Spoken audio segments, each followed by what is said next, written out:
There's only one out. Time for the White Sox ace troubleshooter. They called my father El Senor. Pitcher Jerry Staley is sent to the mound by Lopez. But no matter how big his career got, The White Sox dance off the field with a 4-2 victory and the pennant in the bag. he never forgot where he came from. It was the 1920s and Ybor City was roaring.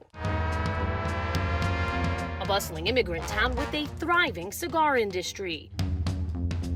It's where Baseball Hall of Famer Al Lopez was born and raised. The son of Spanish immigrants, his 12th Avenue home in the center of it all. Ybor City was kind of like a melting pot. Al Lopez Jr., his father's namesake, sat down to share a bit of the family history. In those days, everybody was poor, very poor. My grandfather worked in the cigar factory, but my father never was in for that, and he was lucky that he was a ball player. Lopez learned from his older brothers, and the sandlots of Ybor soon became his stomping grounds. They played ball all the time. I mean, in Ybor City, wherever there was a vacant lot, they played ball, and they ended up at Cascading Park. And he was lucky enough to be seen by some people, and they asked him if he was interested in being a ball player, and he said, of course. So he signed and started playing. First for the Tampa Smokers at just 16 years old, then up to the big leagues. Now observe Al Lopez. On high flies directly over the plate, he throws the mask.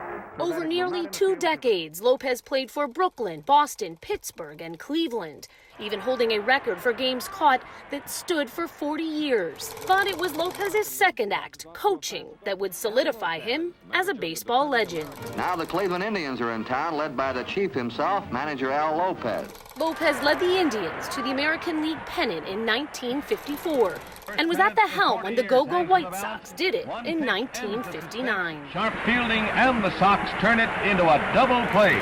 Lopez finished out his career with the Sox, leaving the game for good in '69 as one of the winningest managers of all time. When your father finally retired, he came right back here to Tampa, his childhood home.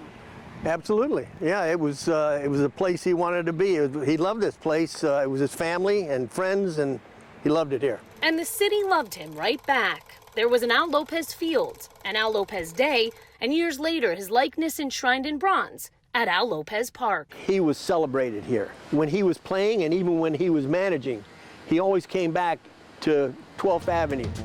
To his childhood home, still standing. Not too far from the sandlots that started it all. The legendary career of a kid from Ybor City.